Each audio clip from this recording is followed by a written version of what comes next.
Pasan 5 minutos de las 9 de la mañana y nos metemos en otro de los temas que viene conmocionando a la sociedad uruguaya y que tiene que ver con el creciente número de adultos mayores que viven en residenciales que han fallecido y vienen falleciendo por COVID-19. ¿Cómo está siguiendo la Sociedad de Geriatría esta situación? Bueno, lo dialogamos con su presidente, con el doctor Dardo Roldán, a quien le damos la bienvenida. ¿Cómo le va? Buenos días para Buenos todos. días. ¿Cómo les va? Hay muchos temas para abordar sobre Así los es. adultos mayores y la pandemia, no solamente lo que pasa en los residenciales, pero bueno, vamos a empezar por la noticia más emergente que nos conmociona, a todos nos toca, y es la cantidad de adultos mayores que en estos días han fallecido. 22 van hoy en Fraiventos, 8 en Durazno y situaciones muy complicadas en otros puntos del país, también en Montevideo. ¿Qué valoración se hace desde la Sociedad de Geriatría de cómo se viene manejando la situación en los residenciales? Claramente la situación es muy preocupante, pero también es muy complicado de abordar. Desde que inició la pandemia en marzo, cuando nosotros mirábamos hacia otras partes del mundo y nos interiorizábamos en qué estaba pasando, lo que veíamos que pasaba en otras partes era lo que está pasando hoy en Uruguay. Entonces, desde ese momento, todos los actores involucrados, sobre todo en los aspectos que tienen que ver con los residenciales, intentamos colaborar desde todos los ámbitos para poder evitar que el virus ingresara a las residencias, porque sabíamos que si el virus ingresa, las personas mayores que viven en estos lugares tienen particular vulnerabilidad para contagiarse, enfermar de forma grave y morir. Por su condición de salud, pero por las condiciones en las que se vive, que es Exactamente. en conjunto. Ahora, hay protocolos estrictos que se vienen aplicando y que funcionaron en su momento, Exacto. ¿verdad? ¿Qué pasa ahora? ¿No se están aplicando? ¿Es imposible cuando hay más de X cantidad de casos en un establecimiento? Son varios puntos. Desde el primer momento se buscó una estrategia desde las autoridades sanitarias junto con los prestadores de salud, tanto públicos como privados, para supervisar todos los establecimientos de larga estadía para personas mayores, y ante la aparición de síntomas o contactos se abordaba el caso y se lograba contener esa situación. Lamentablemente, ante el aumento de casos en la sociedad en general, más tarde o más temprano se iba a filtrar hacia adentro de las residencias, debido a que también las personas que trabajan allí y todos la circulación de gente que hay eventualmente, que se ha limitado mucho, está en contacto con gente que, al aumentar los casos, aumenta la posibilidad. También se ha dado casos de pacientes aislados en el centro que son positivos y se detecta cuando son trasladados a un centro de salud por X razón, y el resto del residencial es todo negativo, tanto personal como residentes. Entonces, si bien se puede explicar por el aumento de casos en la sociedad, hay situaciones que todavía no tenemos bien claro cómo es que ingresa el virus a las residencias. Y con respecto al uso de los protocolos, sí, todos ya conocemos todas las formas de cuidarnos, pero a pesar de hacer todas las cosas bien, a veces pueden pasar este tipo de situaciones. Las demoras en los hisopados y en la atención que denuncian algunos médicos, ¿puede estar influyendo en la situación de los residenciales? Sí, ha influido. No quiere decir que sea la principal causa ni la causa excluyente de esto, pero sí, en meses atrás, cuando se detectaba un caso sospechoso o un contacto, llegaba el prestador de salud, el Ministerio de Salud Pública, y a las pocas horas se hacía hisopado a todo el personal y a todos los residentes, y a las pocas horas ya se tenía el resultado para poder saber cuáles son positivos, cuáles son negativos, y buscar las estrategias para evitar continuar con el contagio. Se ha dado en el último mes que ha habido demoras en realizar el hisopado y en obtener los resultados. Y eso, la dinámica interna hace que sea un poco más complicado, porque al no saber cuáles están enfermos y cuáles no, puede generar que todavía sigan conviviendo positivos y negativos juntos, pero eso se dio en el último mes por el desborde que hubo del aumento de casos de la sociedad, y en los últimos días está más ágil y permite que se trabaje más tranquilo. ¿Y qué pasa con el acceso a CTI? Con el caso de Fraiventos se ha puesto mucho en negro y blanco, ¿no? Donde es difícil establecer qué está bien y qué está mal, porque la muerte digna es algo importante, es natural y comprensible que un adulto mayor, muy añoso, con otras patologías, bueno, se lo cuide en el lugar donde está, pero que todos los casos no hayan requerido CTI, como sí pasa en otros residenciales, por ejemplo en el de Durazno, que hay más de un adulto mayor que sí ha sido ingresado a CTI, que solo una persona, un profesional esté a cargo de tantas personas también cursando la enfermedad. ¿Qué pasa con el acceso, los criterios de internación de un adulto mayor cuando está COVID positivo? Bien, vamos por partes. En esta pandemia todos empezamos a hablar de CTI y de internaciones como que es el final común a todos los pacientes y como que es la solución para muchos. En realidad, con respecto a los criterios de ingreso a CTI, existían antes de la pandemia y existen ahora, y la edad por sí sola no es un motivo de exclusión de esa indicación en CTI. Hay personas de 90 años que están muy bien y si les pasa algo claramente van directo a CTI, pero hay personas de 70 que por su condición física o por su condición médica no se van a beneficiar por más que sean internados o sean internados en CTI. Y no es que no nos importe lo que le pasa, sino que no tiene los criterios de ingresar a la internación y al CTI. Sí, entre un caso y otro hay a veces algunos grises y algunas sombras que nos quedan tanto a los médicos que atendemos en los residenciales o en el primer nivel de atención, a los que reciben el aporte del CTI. No, puede quedar duda si se beneficia o no, pero muchas veces los casos son claros y a veces desde afuera se ve con prejuicio que las personas mayores que viven en los residenciales están abandonadas, no les importa, y nada más lejos de la realidad, porque el tomar la decisión de a dónde va a ser mejor atendido es un trabajo generalmente de equipo, de muchos profesionales, y que esto tomaba con total conciencia. Doctor, a ese tema quiero apuntar y lo quiero hacer con total crudeza, porque es tal vez la parte que sensibiliza más a la gente, y ni que hablar al familiar de esa persona que puede o no ingresar a un CTI.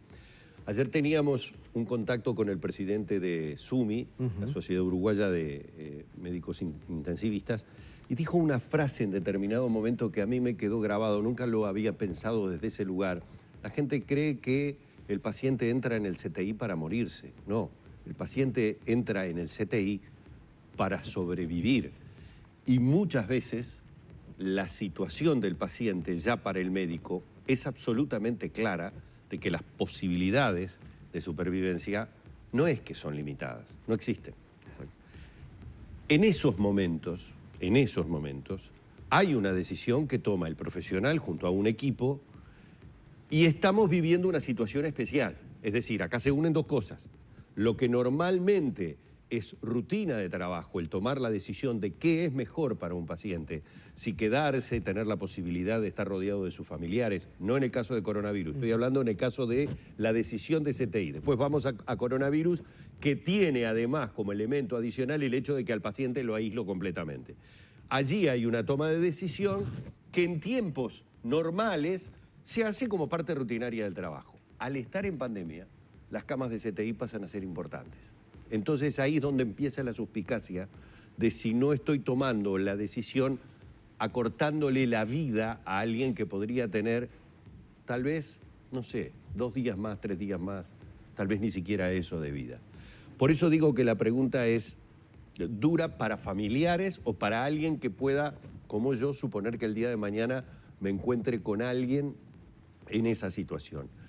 Hay situaciones, no estoy hablando específicamente del residencial porque sé que me va a contestar que usted no vio a esos pacientes, pero hay pacientes en los que realmente es mejor el mantenerlo en la situación en la que está que para pasarlo al CTI, porque definitivamente saben que no va a resistir lo que el CTI implica. En este caso hablamos de intubación, etcétera, etcétera, etcétera.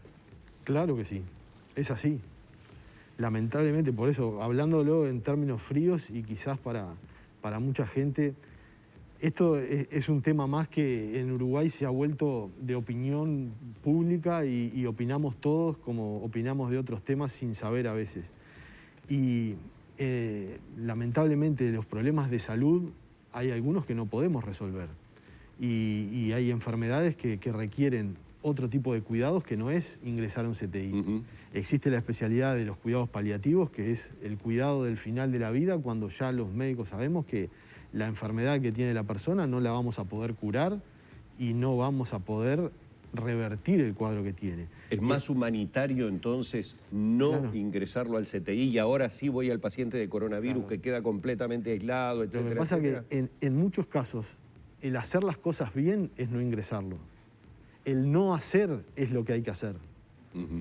También a veces es duro o puede ser difícil para un familiar explicar que, bueno, este paciente le pasa esto. Si nosotros lo ingresamos al CTI, no vamos a obtener beneficios. Por lo tanto, lo que hay que hacer es que se quede acá con el cuidado que viene recibiendo habitualmente, con el entorno que tiene habitualmente, porque no vamos a obtener ningún beneficio y capaz que hasta pasa mal teniendo otras intervenciones terapéuticas. Y voy un paso más allá, ¿y no es un modo de eutanasia?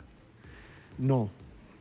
Son cosas diferentes. Bien. Es para otra charla. Bien. Sí, creo que ahí la confianza es un tema fundamental, ¿no? Porque si eso pasa con un familiar... Sí, claro. Me ha pasado de forma personal con familiares. Uno no siempre tiene un referente claro de médico en el cual confía y recibe una explicación con una valoración completa del paciente. Está muy, muy seccionado. Eso también es cierto, porque también pasa? tenemos que hacer el mea culpa también nosotros los médicos, que a veces no brindamos la información adecuada o asumimos que a la persona con la que estamos hablando maneja la misma información que manejamos nosotros y a veces no es así. Entonces, cuando se toma una decisión de ingresar, sacando la situación de COVID, tenemos un paciente en determinada situación clínica que le pasa algo, tanto los médicos que trabajamos en el residencial, viene el médico de la emergencia móvil, se habla con la familia, se explica cuál es la situación y muchas veces son los propios pacientes o los propios familiares que dicen, no, yo prefiero quedarme acá, prefiero no internar porque no voy a obtener otro beneficio o no van a obtener. Pero por otro lado, también existen familiares que se les explica todo eso, no va a tener opción y toman el no internar como negligencia o como omisión o como no les importa lo que le pasa o no están haciendo todo lo que tienen que hacer. ¿Sabes lo que me hace acordar por momentos? Porque yo insisto, si no, no se entiende el comentario. Estamos en una situación especial, en una situación en la que necesitamos camas de CTI para determinados pacientes. Usted es bastante más joven que yo, pero tal vez se acuerde de una serie que se llamaba MASH. No. Que era una serie donde estaban los campamentos de los médicos en plena guerra de Vietnam. Y MASH era una serie humorística. ¿A qué voy con esto?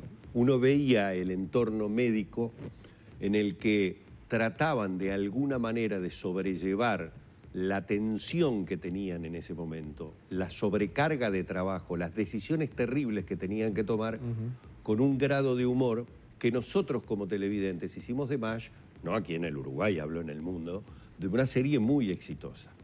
Hoy me parece que en algunos casos estamos enfrentados por esto que dice Lorena a cierta parte de la medicina porque no le tenemos confianza a que la decisión sea la adecuada y no esté sometida al estrés laboral o a la situación particular en la que esta cama la necesitan para otra persona. ¿Cómo hago que ese familiar le tenga confianza a la decisión que tomo porque no está tomada solo por mí, sino por un grupo, supuestamente un equipo de trabajo que entiende que es lo mejor?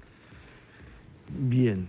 En este último tiempo, creo que ustedes, no soy el primer médico con el que conversan, hemos estado más que nunca los médicos hablando con los medios y manifestando la preocupación que tenemos sobre esta situación y sobre la eventual saturación del sistema de salud. Y hasta ahora no se ha dado esa situación, no tenemos pacientes que digan, no, porque es viejo, no lo ingresamos al CTI. Entonces, esas situaciones no se han dado. Claramente nosotros convivimos con ese tipo de decisiones todos los días, porque nosotros, hablando específicamente de la geriatría, nosotros cuando vemos pacientes muy grandes, con muchos problemas de salud, el éxito nuestro no es que esa persona se mejore y vuelva a ser como cuando tenía 70 años o 50. Es que el final de su vida sea lo mejor posible. Entonces, lo que para otras personas que no se dedican a esto es algo muy complejo o muy difícil de digerir, o quizás entiendan que a nosotros no nos importa, están muy lejos de lo que pasa, porque... Y esto estamos hablando de la generalidad. Yo me pongo primero en la fila, pero quizás no todos actuamos de la misma manera, y se pueden dar situaciones como la que tú mencionabas, de no confiar en el profesional o de no entender... O no tener un referente claro. Exacto, eso sucede. Seguramente los televidentes claro, tienen situaciones vividas. Ya lo tenemos que despedir, pero quisiera un comentario suyo en representación de la Sociedad de Geriatría sobre, bueno, cómo abordar a quienes están viviendo en los residenciales, no están en esta situación, pero sí hay que cuidarlos, y ahí viene metido el tema de la vacunación, que todavía faltan algunos centros por vacunar. Bueno, ¿qué hacemos ahora para blindar, para cuidar a quienes están sanos viviendo el último tramo de su vida en residenciales? A nosotros no solo nos preocupan los que viven dentro de los residenciales, sino también los que viven fuera, porque son la mayoría. Y la mayoría de las personas mayores viven en forma activa e independiente dentro de la sociedad, cumpliendo roles muy importantes. Y esos son los que han sentido mucho esta pandemia, porque pasaron de ir al club, de ir a trabajar y de ir a pasear con sus amigos, a no hacer nada de eso. No cambió tanto la vida de las personas que viven dentro de las residencias.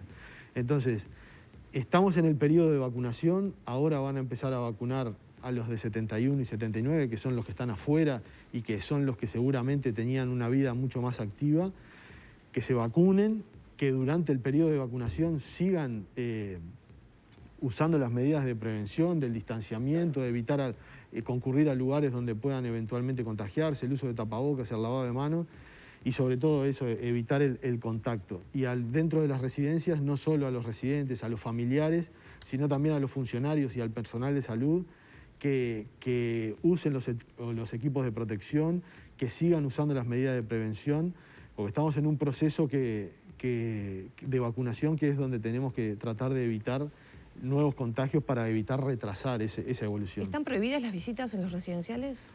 No están prohibidas. Nosotros lo que sí seguimos sugiriendo es limitarlas al máximo y usar los protocolos de las visitas para que sean eventualmente seguras, pero sí nos parece que tendríamos que limitarlas al máximo en el próximo periodo para tratar de seguir buscando que el virus no ingrese a las residencias, tratar de cerrar todas las puertas de entrada que tengamos. Muchas gracias. Si me permiten, sí. Por último también creo que es importante, porque como hablamos ahora y se está hablando mucho de números, atrás de esos números hay personas que están pasando mal, y hay mucha gente que está trabajando para que esas personas estén bien, y también me parece tener un recuerdo para todos esos, y fuerza que hay que seguir adelante. Muchas gracias. Muy amable. Gracias. Cerramos por aquí entonces este diálogo con el presidente de la Sociedad de Geriatría y Gerontología, el doctor Dardo Roldán.